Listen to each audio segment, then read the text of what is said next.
I bet you're wondering if you're attractive. Many people wonder this, and this video is literally going to answer this. I have 6 signs based on science that you're more attractive than you actually think, and at the end of this video, I'll be sharing a myth that will completely blow you away. But I have to start with a personal story of mine about a crush I had. So the story actually started in late high school. So I didn't see this girl in 5 months. In about a half a year, 5 months, right?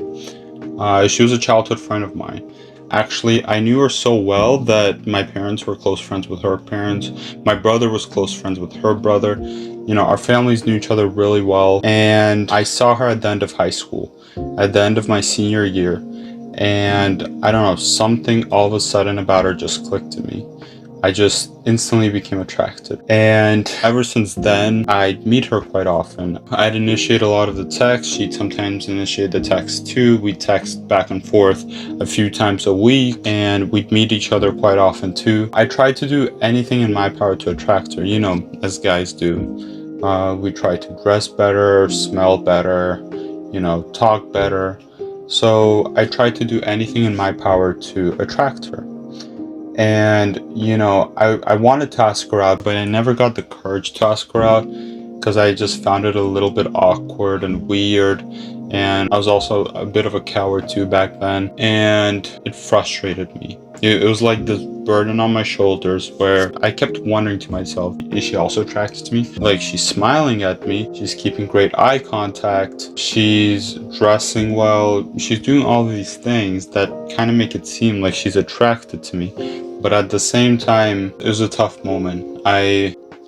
It took me a while, it took me a year. In May, after I received my college acceptance, I finally had enough, you know? I constantly had to carry this burden on me of whether she liked me or not. And I constantly pleased her, and, you know, I'd go out of my way to do all of these things, and she was like the main person in my life during that moment. And I just had enough. And at the end of May, I finally had the courage, and I texted her. I said, hey, I'm into you. And I tried to say some other stuff, and she just completely friend-zoned me. And I realized that she probably liked me more as a friend than romantically.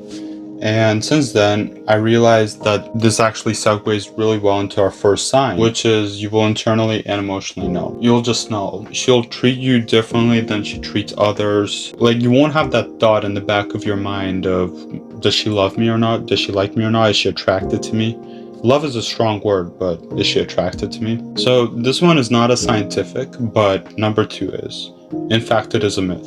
So according to Professor Viren Swani from Angela Ruskin University, science shows that opposites actually do not attract. And this is kind of funny because, you know, we've been told often that opposites do attract, but in fact, people are actually closely attracted to others who are the same age as them, similar occupations, you know, similar musical tastes, or, you know, all of that sort. And of course, there are exceptions. You know, we all love to try stuff out. And for example, if someone has a different interest than what piques you, you may be interested in trying what they're interested in. But generally, we're usually attracted to people that are similar to us. Now, this next one is actually very controversial, but sign number 3 is you rarely get compliments on your looks. And this may sound a little weird because, you know, we dress well to look well.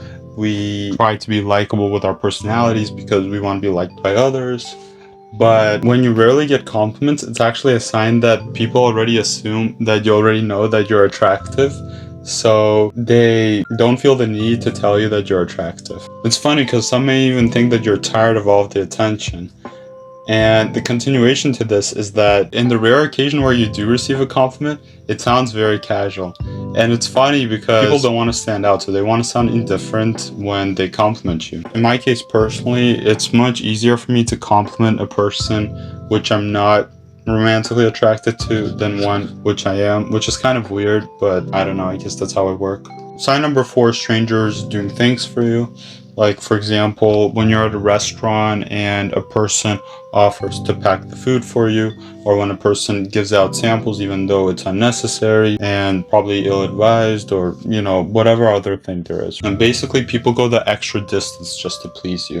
And smiling is a great example of this. where you may get smiles walking down the street from a random person where the person is a complete stranger, but they're still smiling to you. Sign number 5 is pupil dilation, and this one is kind of funny because it may happen with different lighting or some sort of excitement not relating to romance, but in general, your pupils dilate or expand when you feel aroused, are interested, or experience strong emotions. This happens because of this automatic nervous system. You can't control it. It's actually thought that bigger pupils made our ancestors more appealing and safe to approach. So this last one is literally broken. It is a myth. But body language is not the most important thing when it comes to attraction. It's actually this thing called physiological synchrony, where at Leiden University, they actually studied and concluded that synchronized heart rates and skin conductivity from two individuals that never met were actually better predictors of attractiveness than body language.